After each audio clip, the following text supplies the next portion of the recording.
and I'm drowning. Oceans raging all around me. Through the thunder and the waves, you're constant. You're my lifeline in the storm. See the waters rushing through this broken vessel. You're the calm within the current. Hope rising through the storm. You'll never leave me. It doesn't matter what I'm facing. No, when I'm failing, you're holding on to me, and I'm holding on to you.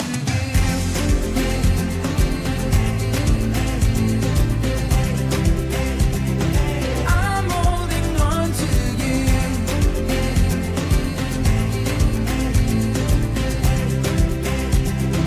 I'm holding on to you. Endless mercy. You had every right to leave me. All my sin had left me stranded. But your love has brought me home. You'll never leave me. It doesn't matter what I'm facing. No, when I'm failing, you're holding on to me, and I'm holding on to you.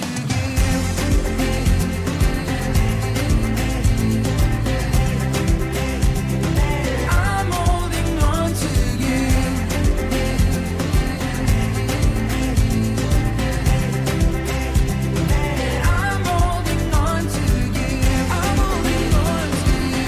I'm holding on to you. I'm holding on to you. I'm holding on to you. I'm holding on to you. I'm holding on to you. I'm holding on to you. I'm holding on to you. I'm holding on to you. I'm holding on to you. You'll never leave me.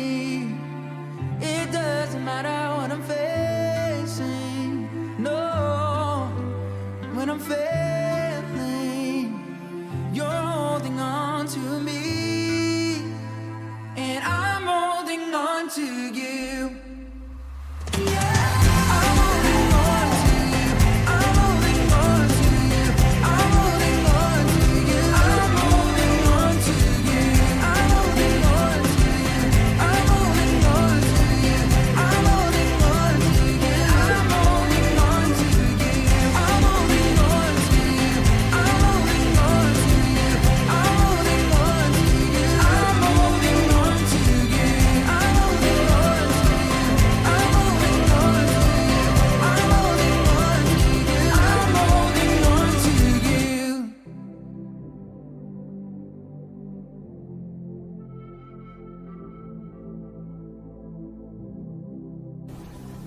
Welcome to the Something More podcast with me, Jamie Haxby, Steve Karma and Josh Fox. You know, in such a crazy time of change and uncertainty, where all of our values have been flipped upside down, we're going to explore what it means to be truly human. We are looking at what it means to live fully human with identity, security, and purpose.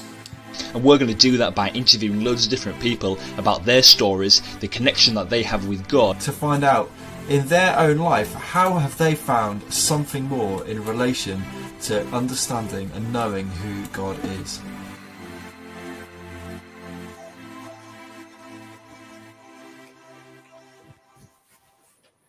Hey guys, it's Steve Karma from the Something More podcast.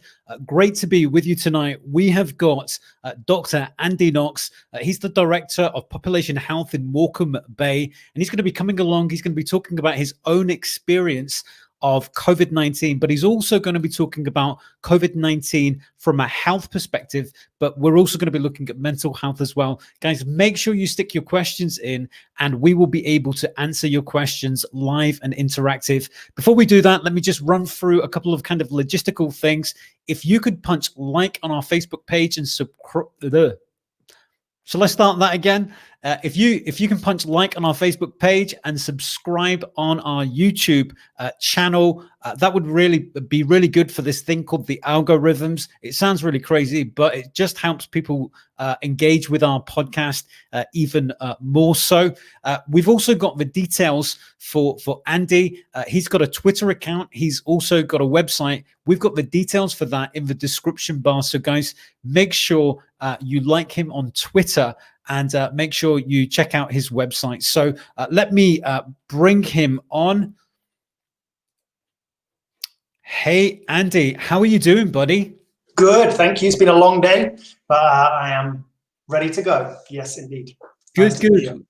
Well, how it normally works within the Something More podcast, let me just ask you first. I mean, your next answer could decide whether we keep you on or not, because I have the power to remove you or mute you. I like that. I like that. But have you ever watched the Something More podcast before? I have not. What? Absolute guys, I hope you're sending some angry face emojis. But anyway, how we normally do, I'm only joking, Andy. How we normally do it is we begin by just asking you a couple of questions, because some of these guys might know you, some of these guys might not know you. Andy, why don't you just start by telling us a little bit about who you are and how you ended up doing the role that you're doing? Yeah, sure. So, so my name's Andy, and I am primarily, I think of myself as a husband and as a dad. So I'm married to Kat. I've just turned 40. So during lockdown, me and my wife both turned 40 and both had to cancel our parties. So very gutted about that. At some point, we will have a massive shindig in our garden. Yeah, so Kat and I have been married 18 years ago last week. And we have 3 kids who are 15, 13, and 10. And then on top of that, I am a GP at Ashtree Surgery in Carnforth, one of the partners in the practice. We've got about 26,000 patients spreading across 2 counties. And I'm Director of Population Health here in Morecambe Bay. I love this place. I love this part of the world. I actually grew up in Coventry in the West Midlands. No way. No way. Amazing city. Absolutely phenomenal place to grow up. I love the West Midlands, really miss it because my parents now live in the northeast, so I hardly ever get to go there anymore. Then moved to Manchester after a year out in Kenya. Spent 14 years there, met my lovely wife. We got married, and then 8 years ago, we moved up to Morecambe Bay last month. So yeah, here I am. I'm going to have to ask you some questions about some of that stuff. Sure. To start with, you look good for a guy who's got 3 kids and 2 of them being teenagers. Yeah. We've just had another recent addition into the Karma household, and I'm like, oh my word, I'm never going to sleep again. And I thought the rapid aging process would begin, but hopefully I can stave it off like yourself. You've also got a fan club. So Dan Croning, big shout out to Dan Croning from his Love show. Dan Cronin. Dan Oh, Cronin. do you? So do I. He reckons you're a legend. So if Dan thinks you're a legend, then you must be a legend. Legends are usually dead, aren't they? Okay. Well, since we're talking about COVID, we might not refer to you as a legend. But Olivia also, she gives you a big shout out, and she just assures you of her prayers for you and your colleagues. So look, tell me about Kenya. Tell me about Kenya. What were you doing over there? Yeah, Kenya's an amazing country. So actually, I was over there because a bit like many of the students who got their A-levels this week, although thankfully they've now had those decisions reversed. I wasn't so privileged. I was trying to get into med school and took my A-levels, and on my results day, I had a bit of a shock, which was that I didn't get one of the grades that I needed to get into Sheffield to do medicine. And so I had to take a year out. It was a very humbling experience. I was never expecting to get anything than the grades I was predicted. And it was a really brilliant wake-up call for me, actually. I was probably pretty arrogant at the time, very, very sure of myself. And it was a huge knock to my confidence. My dad is a preacher man. He travels the world and has some great friends in Kenya. And I went to live with a guy called Eliud Wabukala, who was the Bishop of Bungoma at the time in Western Kenya. He then became Archbishop of Kenya, actually. But it was a privilege to go live with him and his family for a year. Very amazing experience. Woke my eyes up to things I had never seen or thought I would see. changed my whole worldview and perspective and things that I valued. I think it just totally transformed me as a human being. So I would hugely recommend gap years, actually. I think they are really, really powerful. And one of the things that most changed me was meeting people who were just utterly different to me. And I think encountering that level of love and community, but also abject poverty, was really just changed my whole worldview and perspective. You know, even growing up in inner city Coventry, we weren't a particularly rich family, but I went to a really nice school, and I probably had quite a sheltered upbringing in some ways. So it began to really change the way that I see the world. I learned to preach out there. I'd had to do a lot of preaching. I was preaching like 3-4 times a week, and then 3-4 times on a Sunday. So that was a really interesting experience for an 18-year-old guy who'd maybe ever spoken in front of a few people before. It was just a really life-forming time. It was also a real privilege for me to go there, because one of the things that inspired me to be a doctor was hearing about my uncle Keith growing up, and he was a missionary doctor in Uganda, but tragically died in a car accident at the age of 28, and I never met him. But I went to visit his grave whilst I was over in Kenya. He got buried by my grandpa out in a place called Kitale in Western Kenya. And just being there and kind of connecting with that story, the stories that my dad had told me about this man, who kind of had inspired me to want to apply to med school in the first place. It was a pretty amazing, life grounding, connecting moment for me, and definitely helped spur me on. And then when I came back from Kenya, Manchester had liked me at interview. They said I didn't have to resit my chemistry, which was good news for me, definitely. And I went to Manchester to study medicine because they wanted an A in biology and not in chemistry. So I was fine with that. And yeah. And Manchester is a great city, It's as amazing. is Sheffield. Yeah. As is Sheffield. Never got to go though, so I don't know. As is Coventry. As is Coventry. I know Coventry. I know the Fosel Road. So, yes, I learned to yeah. swim up the Fosel Road. Right. So John Roberts is giving you a big shout out as well. So hey, John Roberts, how you doing, guys?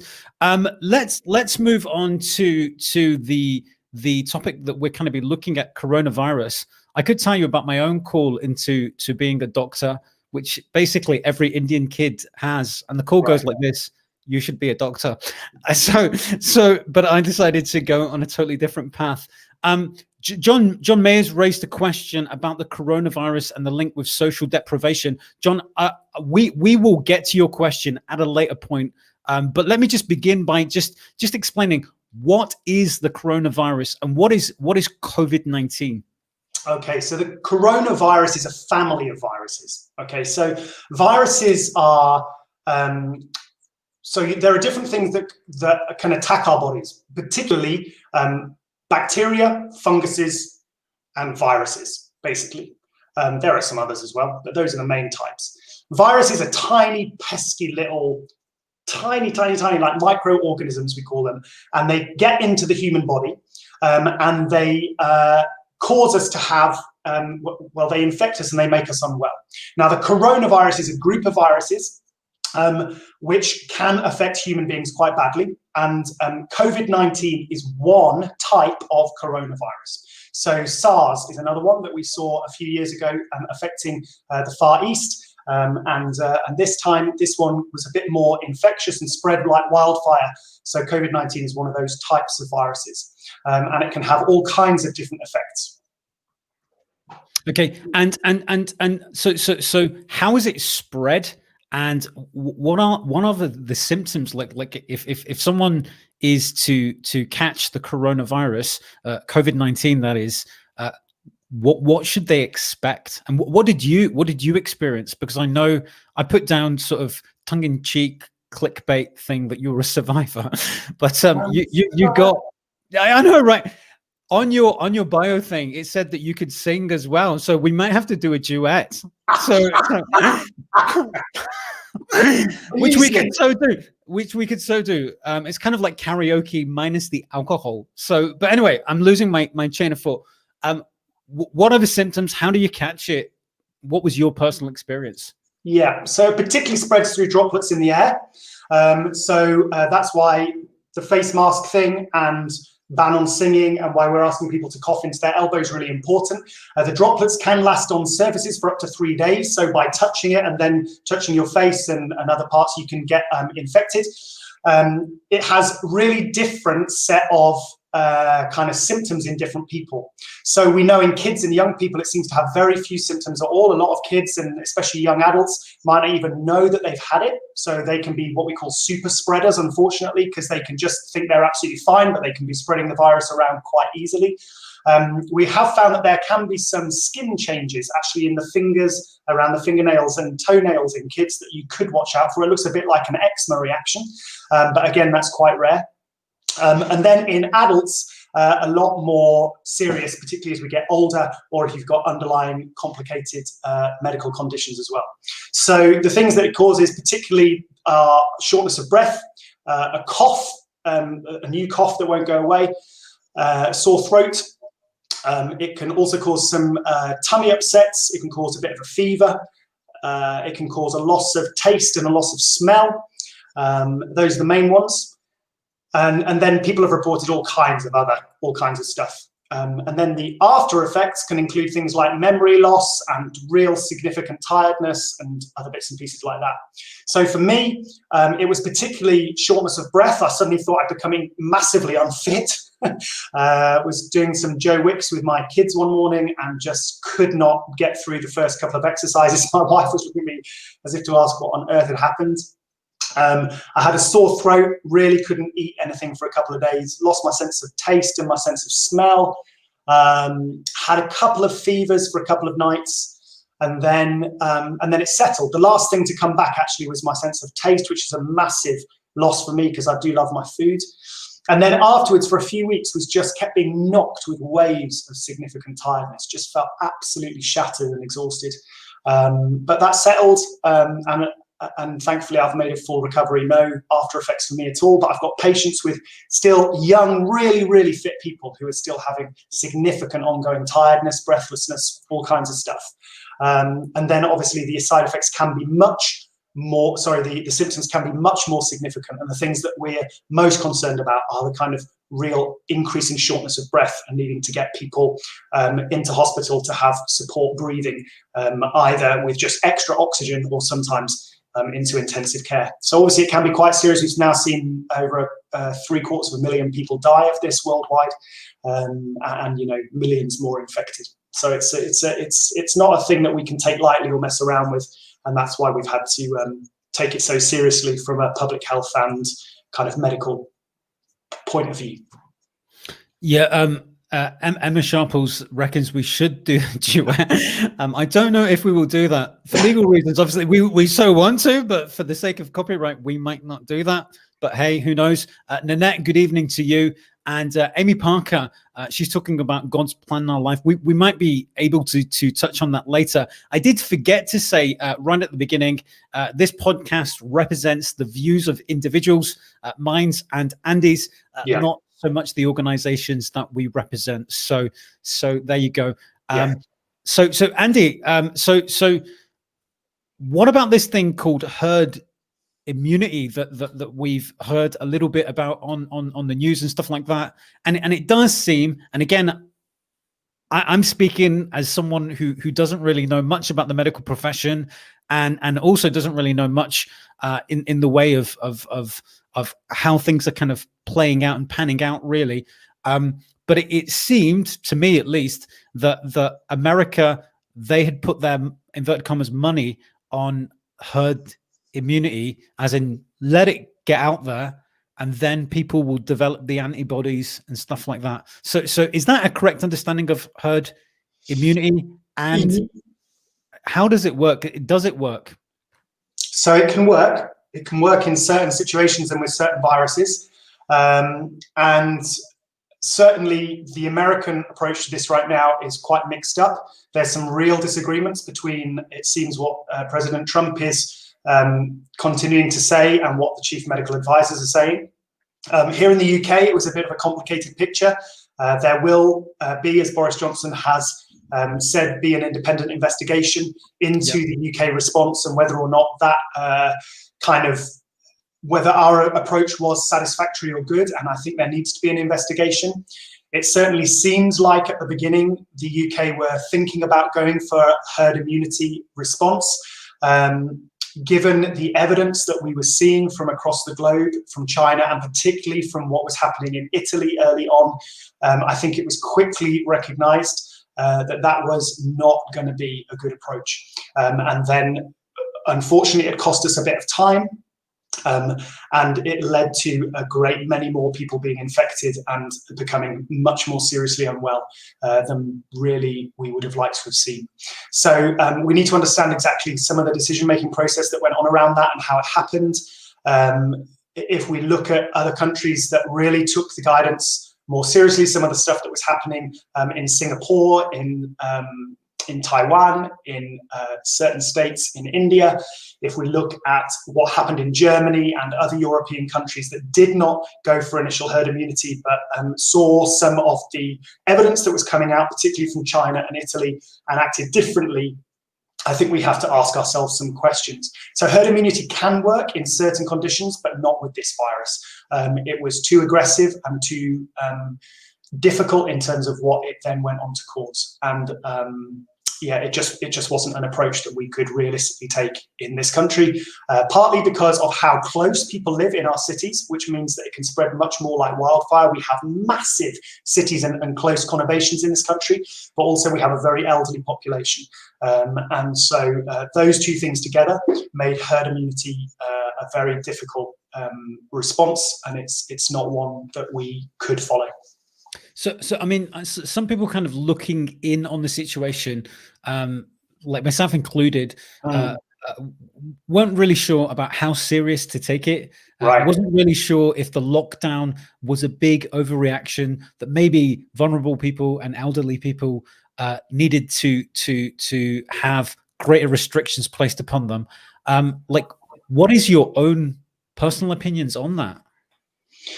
So, you know, initially when I heard some of the responses from kind of national government and saw where things seemed to be going, I myself initially was like, is this really serious? You know, I was asking some questions.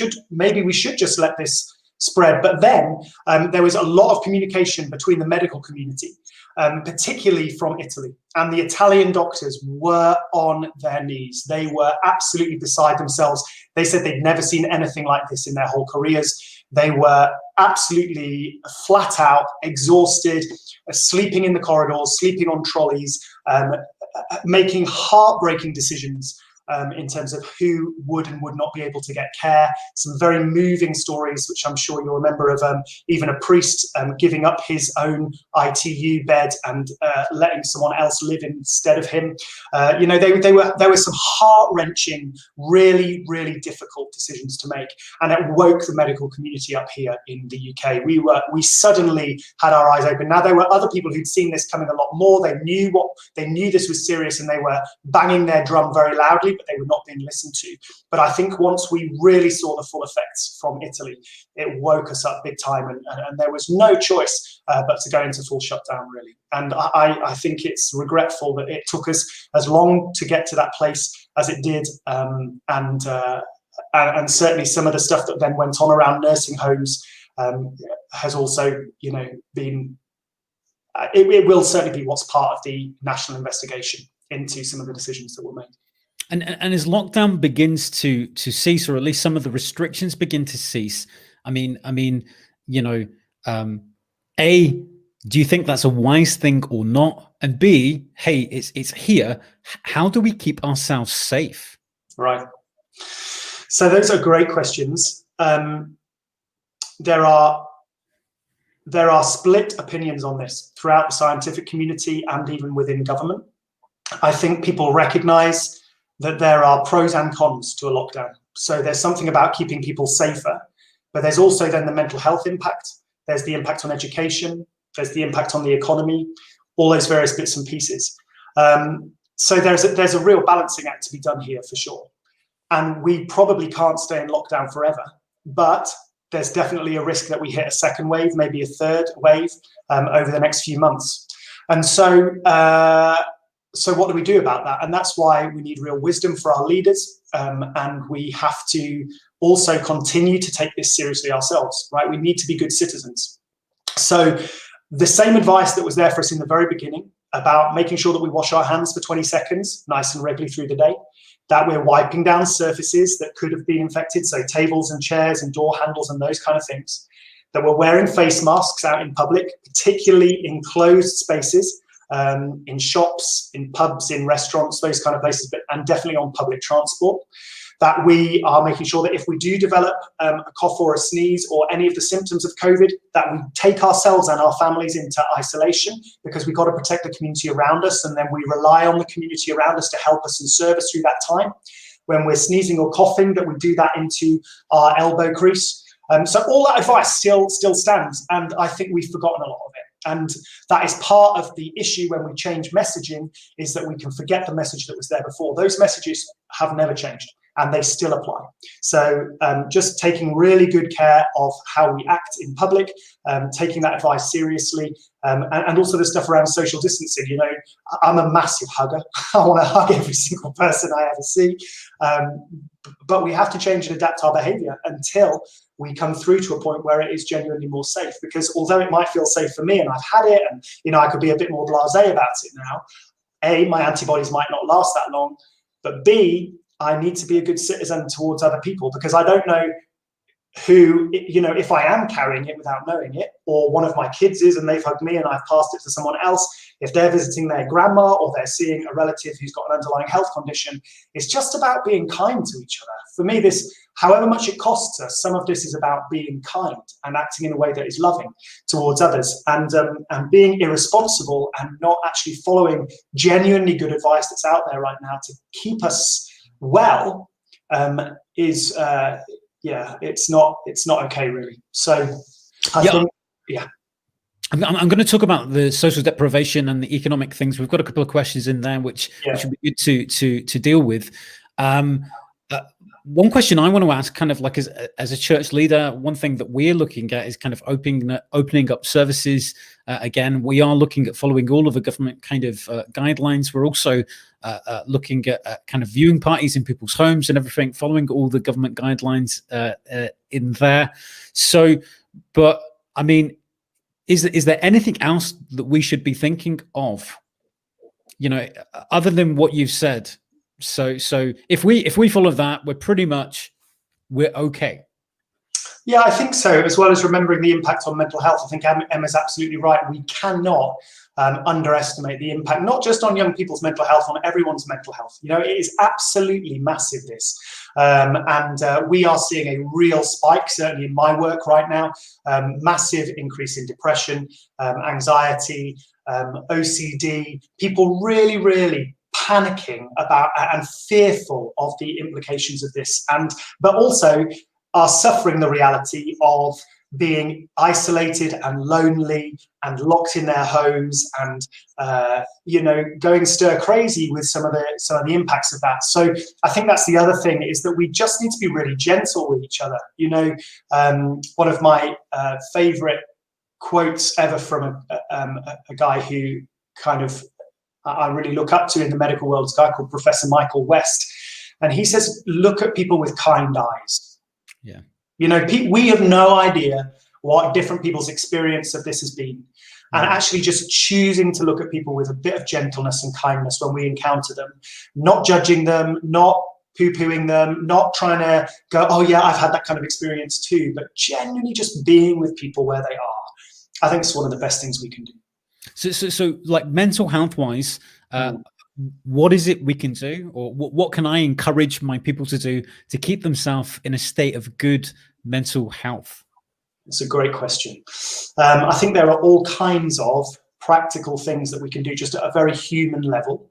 So what we put into our bodies has a massive impact on our mental health. So we know through some massive new research that's going on in the medical world that what's called the human biome, the kind of bacteria that live inside your gut, have a massive bearing on how well you feel. So they actually, these little microorganisms in your belly communicate through the nervous system in your bowels to your brain. and can massively affect how you feel as a human being.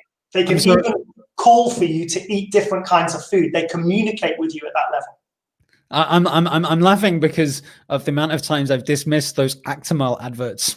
Yeah, you need to get back on it, man. So there are certain foods that are super good at improving your mental health. And a guy called Ranjan Chatterjee, who's a brilliant GP in Manchester, he's written a book called 4 Pillars. The 4 Pillar Plan is his book. It's really good. And he's also written another one called The Stress Solution. And he looks a lot at gut health and how we can eat healthy. And he particularly recommends a rainbow diet. So making sure that you try and eat. Am I still on? Because my thing just shut down. Oh yeah, no, you're still here. Sorry. You're still here. Good. Yeah. My computer's just doing something funny. So trying to eat vegetables and fruit every day, particularly vegetables. Fruit are very high in sugar, so we need to not actually have as many fruit as we have vegetables. Something red, something orange, something yellow. Lots of greens, broccoli, spinach, kale. All those stuff are so brilliant for you. Something blueberries are an amazing superfood. Something purple. So really eating round the rainbow and enjoying loads of veg is particularly good for mental health, and also so is fish. Then thinking about being active, right? So whatever you can do. I recognize for some of us, we are less able-bodied, and so it's important to even just do exercises that you can in your chair. But for those of us who can get out and just breathe in some fresh air and take a bit of a stroll or have a run or do some Pilates or HIIT training is particularly good. I love HIIT training because in 15 minutes, I can do all the exercise that I need 3 times a week. So that is doable for me in a really busy job. You might have to explain. You might have to explain to some people. I mean, I know what you're talking about because I'm a fine specimen of. I was just thinking that. But yeah, HIIT training, high interval intensity training. High intensity impact training, yeah. So Yeah. or high impact intensity training. So you basically, my daughter has become my personal coach. She is incredible at this. She should be a coach long term. She's amazing.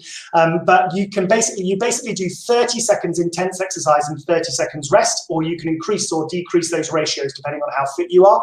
So I tend to do about 35 on, 25 off, or 40 on, 20 off. And you do it non-stop for 15 minutes. So you'll do like 35 seconds of burpees, 25 seconds rest. And then you're into 35 seconds of press ups, 25 seconds rest. And then you're doing 35 seconds of sprinting on the spot, 25 seconds rest. And you just do that. And you vary the exercises every time you do it so it doesn't get boring.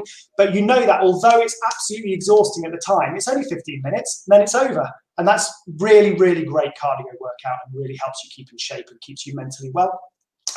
One of the things that I have become massively convinced of is that we are heads a lot of the time walking around on bodies, and we forget that these bodies were given to us and they're good, right? So I think there's a real misinterpretation, talking to those of you who are Christians, listening to this, those of you who aren't, bear with me, but there's some stuff in the New Testament where a guy called the Apostle Paul talks about the flesh. And a lot of the time we think the flesh means our physical body and it's bad somehow. But it isn't bad. It's given to us and it's beautiful and it's amazing. And we spend far too much time living in our heads trying to be, oh my gosh, all these things going on in my body. But we've got to learn to live in our bodies, and we've got to learn to live well. So connecting with your body and learning to enjoy being in your body is actually a massive, massive part of mental health. Because we spend a lot of time focused on here, and actually sometimes we need to get out of our heads. We spend so much time in our heads, that's what causes a lot of our mental health problems. But if we can learn to breathe different, if we can learn to exercise different, if we can learn to be present in our bodies in the moment, it actually has a huge impact on our mental health and well-being. So eating well, being good to our bodies through what we put in them, trying to take some time to be active, and being present in our bodies, learning to breathe well, right? Mm. So we often, especially when we're struggling with our mental health, we tend to overbreathe, breathe faster. And there are 2 really good breathing techniques that I love that just calm us right down. One of them is called 3-4-5 breathing. It's really easy. You breathe in through your nose for 3, you hold it for 4, and then you breathe out through your mouth for 5. 3, 4, 5. Literally, if you do that for 1 or 2 minutes, It will calm your adrenaline down so much and give you so much more focus. It's absolutely brilliant. Then there's one that the Royal Marines use, which you may well know about, Steve, called box breathing. Breathe in for 4, breathe out for 4. Sorry, breathe in for 4, hold for 4, breathe out for 4, hold out for 4. Breathe in for 4. And it just becomes this really lovely pattern of breathing that slows you down, calms your heart rate down, calms your thoughts down.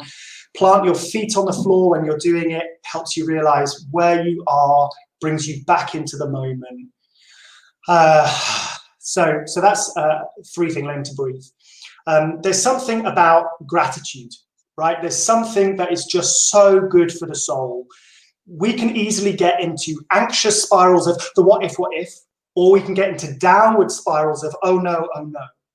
But there is something so beautiful about being able to stop and say thank you and recognize how blessed we are, how incredible life is for us, you know, and that begins to bring us out of a mindset of everything's terrible or everything's awful or the world's about to end, and helps us go, you know what, today I can be grateful for. And we do this thing around our dinner table, or you can do it in a gratitude journal at night. 3 things today I'm grateful for. Super easy. 3 things. And just being grateful can change your whole mindset of how you see the world. And they can be and they can be super small as well. I think sometimes when we think about gratitude, it's like it's the big stuff. Oh wow, I got a pay rise. Do you know what I mean? You know, my husband bought me a set of diamond earrings. Abigail, I love you. I haven't got you any diamond earrings. But it's actually quite often it's the small stuff that sparks joy, isn't it? And gratitude. Yeah, absolutely. Living in the everyday, just being grateful for the small, easy things. And that's one of the other things, actually. That's why being outside and taking a walk, you know, one of the things that's bringing me most joy at the moment is seeing how many flipping blackberries there are everywhere. I love blackberries. Yeah. And actually just stopping and smelling the flowers and then picking some blackberries and then knowing that I can put them in a crumble for my tea. Like that brings me deep joy. And there is so much joy to be found in the world around us. It's just about calming down and noticing those things and being grateful for them and taking on board the reality of those things. Yeah. So those things really, really help. Singing actually really releases endorphins into your bloodstream. I mean, I'm just putting out there again, Steve, maybe this duet is coming. I just feel it, man. Yeah, I do. I feel it as well, but not in public, okay? Just because for legal reasons, we just have to reiterate that fact. Not singing in public. Big shame. And then, actually learning something new is good for you, good for your mental health. So I think we spend an inordinate amount of time on screens. So I don't know if you saw that stat, but people, apparently the British public spent on average 40% of their day watching TV during lockdown. Wow. I mean, I find that really hard to believe because I hardly ever switch on my TV. So we don't have one. So that's the way. That's the way. But we binge out on box sets. We scroll our way through social media all the time, which, by the way, has the exact same effect on our brains as gambling machines. So it is a completely addictive process. And that begins to mess with your mental health because it changes your neural pathways in your brain. We need to get off screens a whole lot more. We just have to turn them off. You know, I try and have an 8:30 rule personally, where I don't look at screens after 8:30. I'm not doing as well on that as I was. We have a full screen-free day as a family every week. We limit our kids' screen time. Our kids think we're the worst parents in the world. We know we're some of the best. Maybe we're not really. But, you know, just limiting our 15-year-old screen time to 2 hours a day. That's all he gets. He's not, you know, his phone shuts down after that time. He has to ask us for special permission after that. It is good for your mental health to get off screens. It's important to connect. I'm not saying that we shouldn't connect through it. I'm not anti-social media. There's a time and a place for it, especially in lockdown where it breaks isolation and loneliness. But there is something really important about being more present in the world in which we live that keeps us alive and well. So, yeah. So what do you think about humor? So I've got a couple of comments here. Yes. What does Andy think about humor and laughter? I don't care what Andy thinks. I think it's a good thing anyway, but I'm sure he will agree. But you can hear the doctor in a moment. And here's what Amy Parker says. Laughing and doing joyful things is also a good thing to do and releases oxytocin. I heard you can't produce oxytocin and adrenaline at the same time. So explain that or give your comments, Andy.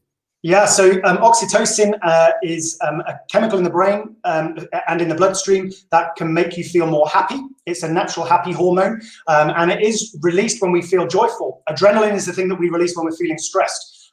So Amy is right, and it's good for us to laugh. I flipping love laughing. Like, I have a proper big fat belly laugh that is usually inappropriate in how loud it is. I love nothing better than watching a good comedy or watching a comic on TV and literally laughing until I'm nearly sick. I spend so much of my time often laughing inappropriately, I have to say, at things which probably lots of other people do not find funny. But laughter is good for the soul. Me too. I actually think I'm funnier than I actually am.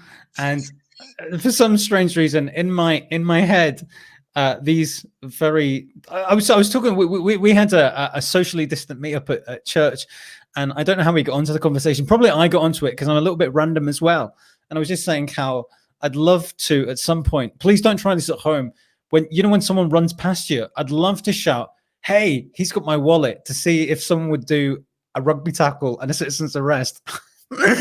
Oh yeah, that the reason why it came up is because someone ran past me. But that kind of stuff, I don't know, it just amuses me. So anyway, I'm moving off on a crazy tangent. Humor is good. Amy said she found that out reading a hypnobirthing book, but it seems to make sense. Jonathan said, just like my laugh, my wife Claire despairs. But it's okay, John. Most of us are unappreciated for our comedy genius. Right. So I feel your pain. So if it's okay, we draw a line there. Can we talk about, because we've had a couple of questions about the economic issues. Yeah. Here's what John said again. And again, guys, if you haven't commented in, please get your comments in and we will try and address them. John says, what about our current economic system in the UK, which seems to make the poor choose between eating and self-isolating? There was another one here by Dan Croning, economy versus health protection. How do we get the right balance? Challenge being with our current economic system, those who suffer the most when the economy suffers are the poorest. So would you be willing to comment on that? Yeah, big time. So poverty and health inequality are some of the biggest issues we're facing in our society right now. And, I've made this point many times, but you can walk 6 miles in Morecambe Bay and the life expectancy for people changes by about 15 years. So you can live in parts of Morecambe or parts of Barrow and Furness, and you are expected to live 15 years less than someone who lives just a couple of miles up the road from you. That isn't okay. There is huge injustice in this country that we live with all the time. And actually, coronavirus, COVID-19, has exposed that for us even more profoundly. But we've known about this for a long time. And we have had successive reports. So we had the Black Report in the 1980s, and then particularly Sir Michael Marmot wrote a report all about this. Very famously back in 2009, and then 2010, and then he rewrote it in 2019, 2020, 10 years on. And all of his recommendations were pretty much ignored. And actually, health inequalities during that time got significantly worse. Child poverty during that time got significantly worse. Women in our poorest communities saw their life expectancy decrease for the first time in a generation. And there are lots of different complex reasons as to why that's happening, but it's something that we've got to wake up to. It's a profound tragedy in this country, the truth of health inequalities. And I think what it exposes is the level to how much our economic system is broken. So I really love this quote that I heard the other day from an economist. Well, he's actually an anthropologist called Jason Hickel. He teaches down at the London School of Economics and has written a brilliant book called Divided.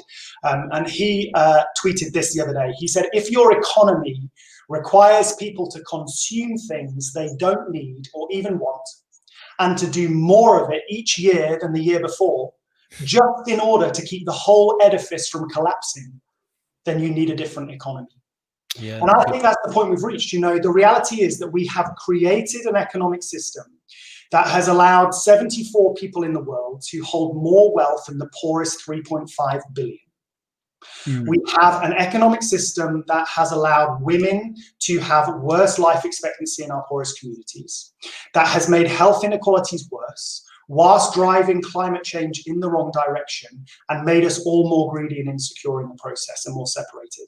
We need to find a different way to do economics. And I have to say, there are some phenomenal, particularly feminist economists right now who are writing some of the most exciting stuff in the world of economics that's been written for the last 150 years. And they have torn up the economic textbook and said, you know what? It's not about self-made man. It's not about, this is our model, male, greedy, self-made. This isn't how we should be thinking about how economic cycles work. It's a lot more complicated than that. It's about community. It's about women. It's about children. It's about climate. And there's one economist by the name of Kate Raworth who's written an amazing book called Donut Economics, in which she's completely redrawn the whole way that we think about it. And she said, you know what? We have to create economic systems that are first and foremost socially just for humanity. And she has a whole load of different ways that we need to think about that. And then we need to also think about it and that is also sustainable for the climate and the planet in which we live. And if we can get between those two bits, the inner circle that's good for humanity and the outer bit that's good for the world in which we live, then we find we're living off a different set of values. And there's another economist by the name of Mariana Mazzucato, Italian, who's currently working down at LSE as well. UCL. And she's written a book called, firstly, The Entrepreneurial State, but then she wrote one called The Value of Everything. And in it, she challenges the basis on which we value things. If, she said, our values will shape what we value. And the problem is that we have had a topsy-turvy economic system. So we have created value and then said that's what our values should align with. It's the other way around. So what are the things we really value? What are our values together as humanity? Okay, so let's build what we value off that. Let's think about social justice. Let's think about climate sustainability. Let's think about the stuff that really makes our hearts sing, gives us joy and gives us a purpose and a reason to get up in the morning. And let's stop designing an economic system based on greed, based on inequality, based on trickle-down effects of economics that never works. And let's build something fundamentally kinder and more loving at its heart. And there's another really exciting economist in Scotland right now, Australian, Catherine Trebeck, talking about the economy of well-being. So Scotland and Iceland and New Zealand have built their whole economic system, or are trying to build their economic system, thinking about what if we put well-being of people on the planet first? What does that do in terms of what we value, how we build economy? Really exciting conversation. And then a guy called Spencer Thompson, who's also advising the Scottish government, has just written a phenomenal paper on Jubilee economics. And thinking about some of the ancient stuff around freedom and being free from slaves, and how much of the world is currently dependent on slavery. Still, more slaves in the world today than there have been in human history put together. You know, there's been all this amazing stuff about Black Lives Matter and about the slave trade and dealing with our colonial past, absolutely. But let's also deal with our colonial present. Let's deal with the reality of empire in our economic systems now, and how much of what we buy and how much of what we do is still dependent on massive social inequality and injustice globally. We can't just talk about it in this country. We are global citizens. And so therefore, we need to begin to build an economy that works much more kindly for other people. That's really good. Katie, I will address your comment about prayer later on, because we will open that up in a little while. But I've got your comment here about skeptical about an economic system. No matter how equally and socially just it would be, evil would always get in. And any comments on that? I mean, it would be interesting. I mean, I'd like to read up on some of these names that you've mentioned and stuff like that, and have a proper conversation with you. I mean, I know our focus here is about the coronavirus, but I do think that there is a huge link between social inequality and illness and health outcomes. But I'm with Katie. I'm a little bit skeptical sometimes. I'm not sure if any economic system is going to be all good. But what do you think, Andy? So I completely hear that. I think some economic systems might be better than others. Please hear me. And I don't think we have got the best economic system in the world. I mean, one thing that I found pretty troubling is as we were coming to ending the restrictions around lockdown, which I think is a good thing, but it was like, we need to end the restrictions around lockdown so you guys can get out and spend. And I'm like, wow, That was the message. that was crazy. That's crazy. Yeah. Do you know what I'm saying? I'm not talking about create. I'm not talking about be together. They're good things. They're noble things. Yeah. Go shopping. Build, do you know what I mean? To program, to beautify. These are all good things. But to go shopping, no way. But anyway, right. And that was partly the message that came out after World War II. You know, the entire advertising industry was built on the idea that we need to create desire in people to want things they don't need. That's why that's why the big industries spend billions upon billions of pounds on advertising every year. It's to convince us and to manipulate our minds on a big level that we need things that we don't need, which is why actually I love a lot of what this guy called John Mark Comer says. If you're really serious about living well in the world, and he talks particularly about following the way of Jesus, he's talking about living simply. Yeah, we have become so consumerist in all the ways that we live. And actually, what does it mean to embrace simplicity? To just have like 3 or 4 t-shirts and that's enough. Why do you need 20? Like, why do you need 10 pairs of jeans? Which, by the way, it takes 15,000 liters of water to make 1 pair of jeans. What that does, you know, there's a whole lake in Uzbekistan that has literally disappeared. It was the biggest lake in the country. It's disappeared in order to serve the denim industry. So there are implications in terms of what we wear. I think that I believe that part of what it means to live as a good human being in the world is to think about how we design systems that also really work for people. Okay. And I agree that evil can always get in, but so can good. Yeah. So can good, right? And so what if it was shaped by goodness? Yeah. What if goodness and mercy and kindness and love shaped our economic system? What if those were the foundation stones?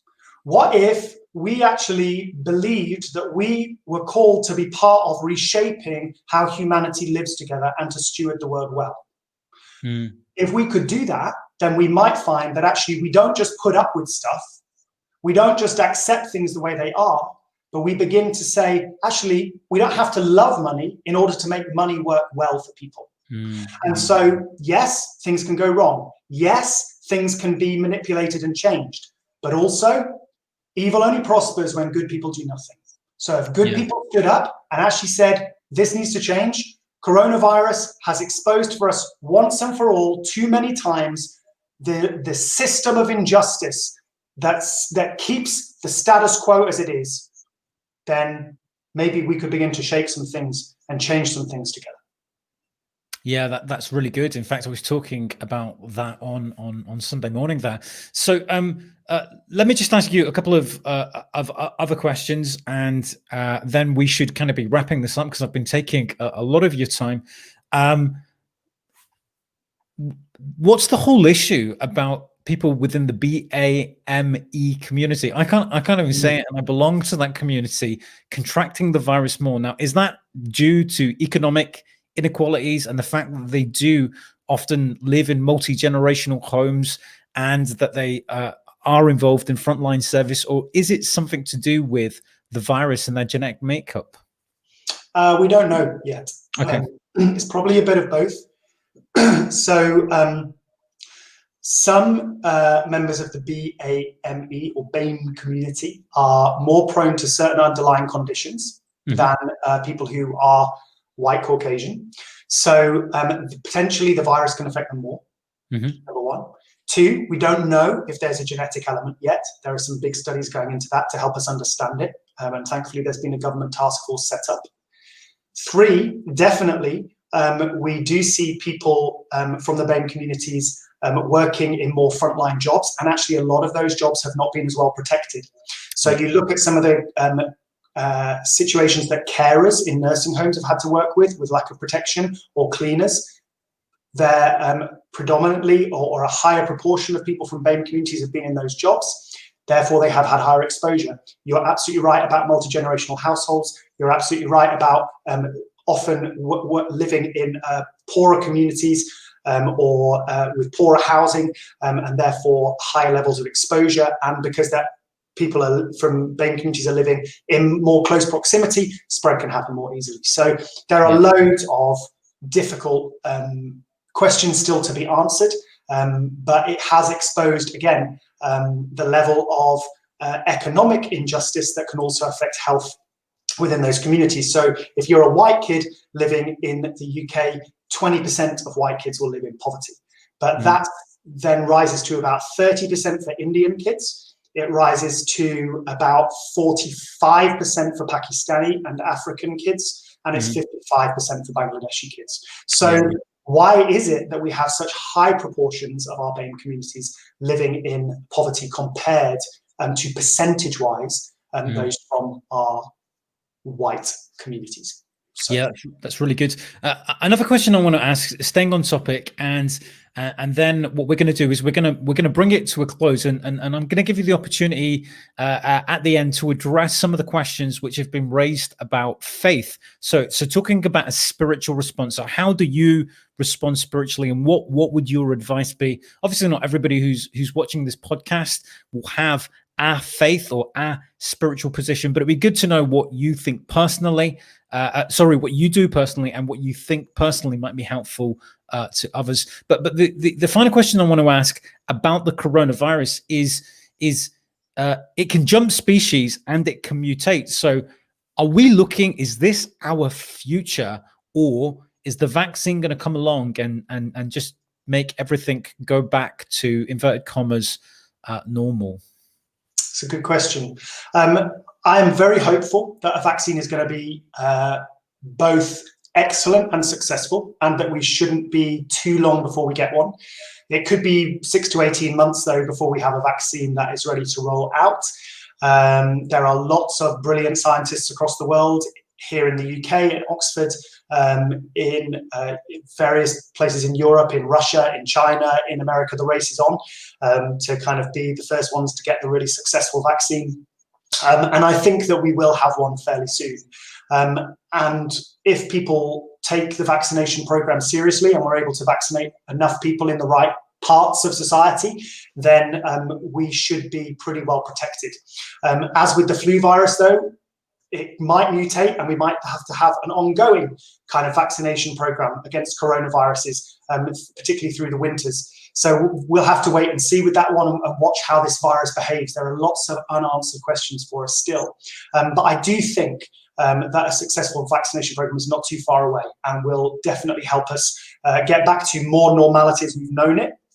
As I was saying before, I'm not sure how much normal we want to return to. There are some big questions for us, I think, about resetting life together and what it means to live well together as human beings in a more socially just and good to creation kind of a way. So guys, please stay tuned, because Andy is just going to do like a 1 or 2 minute monologue. He's going to deal with the question of spirituality. Just a reminder again, if you want to connect with Andy, his link for Twitter is in the description bar. And also the link to his website is in the description bar as well. So make sure you connect with him.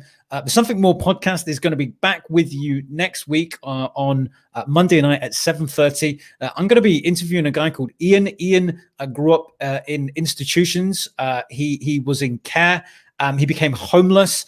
He was a heroin and cocaine addict. He got clean. He got his degree. He is now working in social work, and has got a vision to see every single child receive non-institutional care within the world. It sounds like quite a noble vision, but it'd be interesting to see what his take is on that, and to hear his story. And Ian just got the opportunity to do a TED Talk. So it'd be great to kind of find out a little bit more about him. He's a friend of mine, and he's going to be with us next week. So I'm going to move over to Andy, and Andy's going to talk to us a little bit about his own spiritual response and what his advice is to us who are watching. Okay, so we are in uncharted waters. Never been where we find ourselves right now. And so how do we stay well in the storm? How do we anchor ourselves and be well? I think that there is some just really, I've already talked about some of the practical things that we can do in terms of breathing and eating well and being present in our bodies. But there's also something about just learning to be still. And in the midst of everything, knowing that God is good and God is love. I think that many of us have very differing views of what God is like. For me, there is the full revelation of who God is and what God's like in the person of Jesus. And Jesus is love personified. So the more that we can rest our hope and our faith in him, then the way that, for me, that's been the way of kind of always focusing and getting through anything that life throws at us. So some really practical, simple things is, just to take time every day to be still. Not to be suddenly having to say loads of words or read loads of things or sing loads of songs or anything. Learning to stop and rest and be still is a massive act of resistance, and it's a massive act of worship. That's why Sabbath is so important. Learning to stop and rest and be. Learning to switch the screens off. Learning to give our attention to God and the things of God. Massively important. So taking some time each morning to stop before the day kicks off, and at the end of the day to breathe, to calm down, to be still, to rest. It's really hard to do, actually, but it is our starting place. On top of that, actually choosing to be grateful and to give thanks and to worship. There's something that's really, really affected me since I came to Morecambe Bay, and that has been hearing the story of the Quakers. The Quakers were a phenomenal bunch of people, and they had 3 founding principles. And I think these principles might actually be the best things I've heard, or the best foundations of what I think it means to maybe be a Christian and to do these kind of things. So the first thing that the Quakers believed in was they talked about radical worship. So what does it mean to have radical wonder? A real sense of, oh, wow, you know what? Despite everything, we can still say that you're good, God. Second thing, how do we have, and worship, by the way, I just want to touch on this because a lot of people are saying, oh, we can't sing our songs in church and all those kind of things. I think there comes a moment, like the book of Amos talks about how God, he says to his people in the book of Amos, away with your songs. I'm tired of hearing your songs. Let justice roll like rivers and righteousness like an ever-failing stream. I think there's something about learning what real worship is. And it's not just about singing songs for hours and hours or saying the right kind of words. It's about having a heart and a life that is completely given over to justice and righteousness and living good, as well as then our songs have more integrity to them. So the second thing then is, radical worship, radical justice, really caring about stuff in the world that actually really matters. And the third thing is radical friendship. I think in all of this, if we can learn to be brilliant friends to people around us, to be present to our neighbours and our community, not because we feel like under some kind of pressure that we've got to tell them, about God or I hate that kind of approach. It's actually just, we love people because we love people. And just being good community and being good friends and being good neighbours is one of the very best things we can do right now, because actually it's just love. And for me, those are the 3 founding spiritual principles that I try and live by. And then there are loads of spiritual practices that go alongside that. So whether that's fasting, whether that's silence and solitude, whether that's Sabbath, whether that is, study and really giving yourself over to learning scripture and memorizing it and all those kind of things. Those for me, those are foundational bedrock spiritual practices.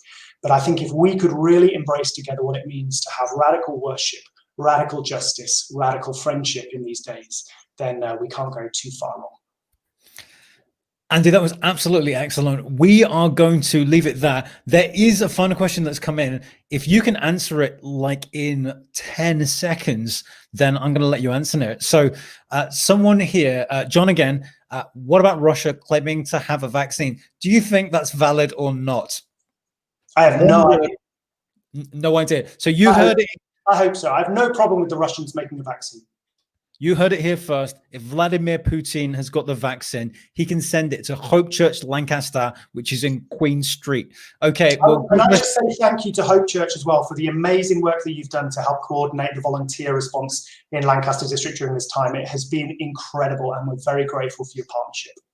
Hey, thanks a lot, Andy. I've got to admit, it was more my team than me. But yeah, guys, if you're watching, you guys have done an absolutely fantastic job. So thanks for you guys as well, you viewers, and take care, and we will see you soon.